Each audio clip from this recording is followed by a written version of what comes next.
Durval. A partir de hoje nós vamos colocar vários vídeos aqui explicando a situação econômica, social do país e como que vocês podem entender isso da melhor forma. Eu sou oficial de carreira aposentado do Exército e estou dando essa aula em homenagem aos professores e professoras de todas as escolas públicas, meus mestres em escolas militares, e passar aqui para vocês um pouquinho do que eles passaram para mim. Tá? Então nós vamos começar agora falando sobre impostos. De uma maneira macro, mais ou menos o que é feito aqui no Brasil. Não vou entrar em detalhes mínimos, senão vou lotar este quadro aqui. Mas os impostos eles são recolhidos dos trabalhadores, e ele segue mais ou menos esses destinos aqui. Parte vai para uma reserva, outra parte vai para a infraestrutura do país, outra parte vai para o governo, que vai para a educação, saúde, segurança, defesa, outras coisas assim, funcionalismo público. Outra parte vai para os repasses, que vão para os estados e municípios. Outra parte vai para a dívida externa, que é onde o Brasil pega dinheiro em bancos estrangeiros para financiar, por exemplo, infraestrutura e projetos de governo. Outra parte vai para pagamento da dívida interna também, que é onde o Brasil pega recursos em bancos nacionais que podem ser utilizados da mesma forma para infraestrutura e para projetos de governo. E outra parte vai para os programas sociais, que são as bolsas. Apenas um detalhe aqui, projeto Bolsa, hoje ninguém tira mais essa bolsa, isso é lei já, então ninguém tira a bolsa mais de ninguém, independente do candidato que for entrar. Para ficar bem claro aqui, como era feito na época do regime militar, os impostos eles eram recolhidos e seguia praticamente esses mesmos destinos aqui. Mas de que forma isso era feito? Tá? Por exemplo, o governo brasileiro recolhia 100 de impostos, ele colocava 10 na reserva, pegava 60, aplicava na infraestrutura e os outros 30 iam para o governo, repasses, dívida interna, dívida externa, programas sociais. Por que esse 100 era dividido desta forma aqui? Veja bem, reserva você sempre tem que ter uma reserva. O investimento, isso aqui é investimento, não é gasto não, o investimento em infraestrutura por si só, ele já gera muito emprego. Por isso que o programa Bolsa, da época do regime militar, ele era praticamente nulo, ou então mínimo. Ele era muito pequeno mesmo, porque todo mundo estava empregado na infraestrutura do governo brasileiro. Por exemplo, para vocês terem ideia, hoje, mais de 99% da energia elétrica que chega à sua casa, quer seja por hidrelétrica ou então energia nuclear, veio da época do regime militar. Mais de 99% das rodovias e ferrovias hoje são da época do regime militar.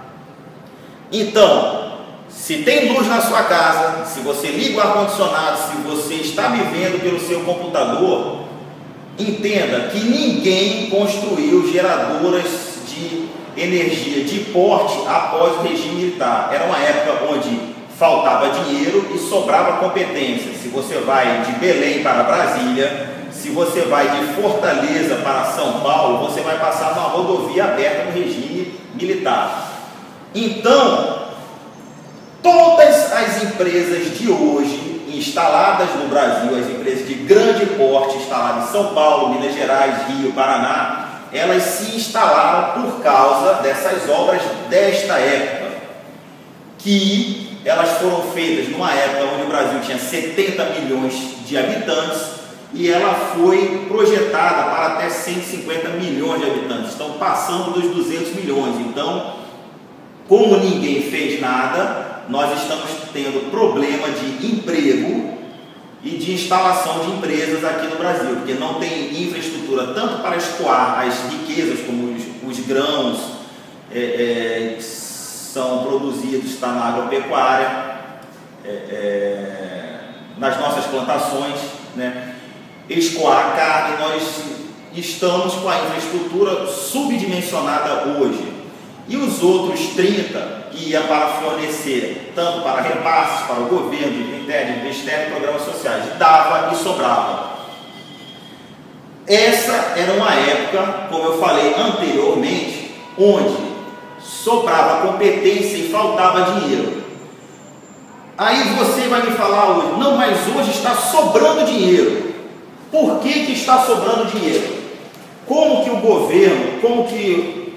o governo hoje faz? Ele pega 100 de impostos, ele coloca 0 para reserva, para a infraestrutura ele coloca só 10.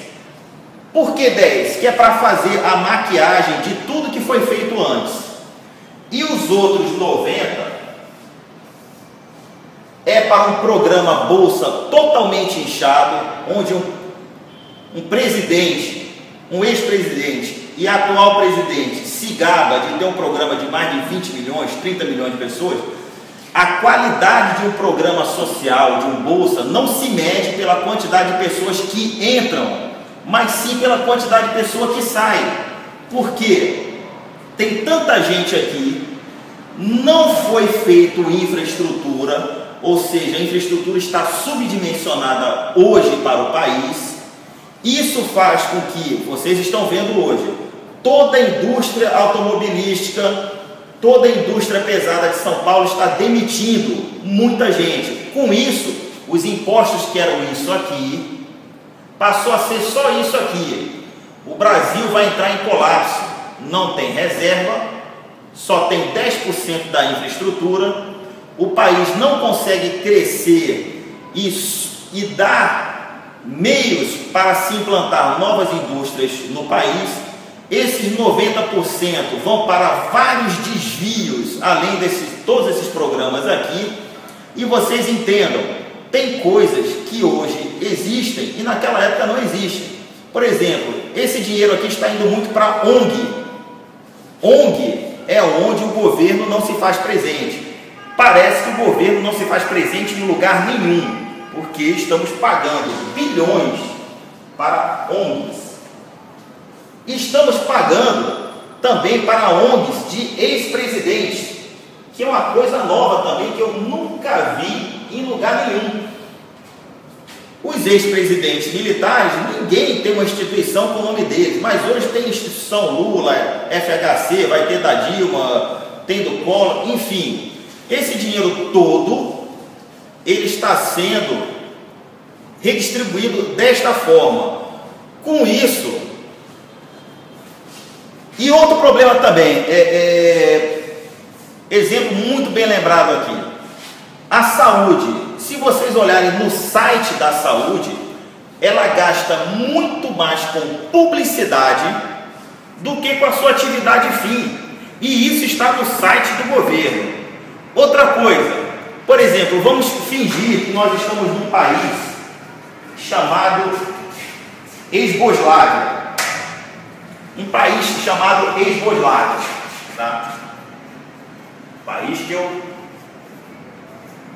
inventei aqui agora. Na Ex-Boslávia, ele tinha uma dívida externa e uma dívida interna. Por exemplo, toda vez que ele pegava R$100 do banco estrangeiro, ele recebia esse dinheiro, ele tinha que devolver para o banco por mês.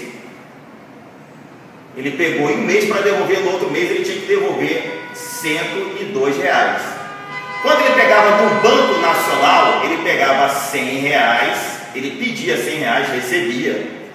Para passar um mês, por exemplo. No outro mês, ele tinha que pagar R$110. Então, vamos fingir que o presidente da Ex-Boslávia, ele pagou a dívida externa com a dívida interna. Ele pegou esse dinheiro, pagou ali. Ele deixou de pegar emprestado o dinheiro com juros muito menor, de apenas 2%, para pegar um dinheiro com juros muito maior. de 10%, por exemplo. Qual é a vantagem disso aqui para o povo? Nenhuma, o povo está sendo roubado. Mas por que ele fazia isso? O presidente da Iugoslávia, ele pedia R$100, tinha que pagar 2, aí ele era um corrupto, ele pedia propina do país estrangeiro. Só que lá tem uma coisa que se chama auditoria, que aqui também tem. Auditoria, que ela é ferrenha, independente, e ela conferia todos os lucros que o banco do exterior podia ter. Então ele pedia propina, pedia, e o cara só devolvia para ele. Infelizmente, meu irmão, só posso lhe dar 10 centavos, porque a auditoria nossa ela é muito eficiente, não sei o que, coisa e tal, então só dá para ele devolver 10 centavos. Aí ele pagou a dívida externa com a dívida interna, esqueceu a dívida externa, aqui ele paga um juros muito maior. Aí ele pediu propina ao presidente do banco da dívida interna, isso na Iugoslávia, né?